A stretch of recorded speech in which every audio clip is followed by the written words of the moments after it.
Ito na mga kaibigan, dumating na yung bagong gasket sa oil pan ng 4K engine ko. Ito yung luma, sira na, malutong na, saka iba na, matigas. Sa pag-change oil mga kaibigan, dapat buksan nyo ito sa oil pan nya para malinis, lalo na kung matagal na hindi kayo nag-change oil.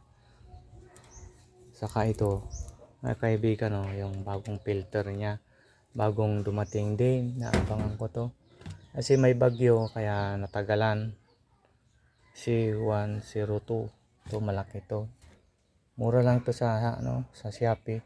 Kung sa mga auto supply yan, mahal to, mga 300 plus na, kaya sa Shopee ako namili.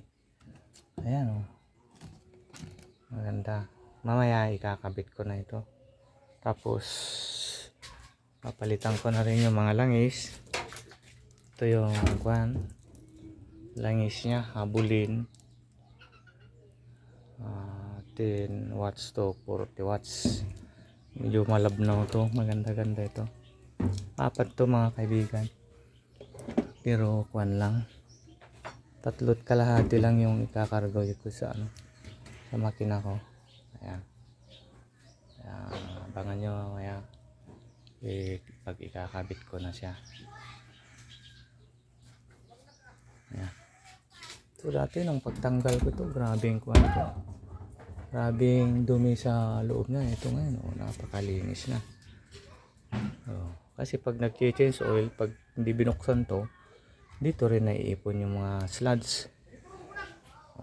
Sige, matagalan lang kasi nga sa dahil sa baha, bagyo, hindi siguro naka-deliver yung mga delivery, kaya natagalan.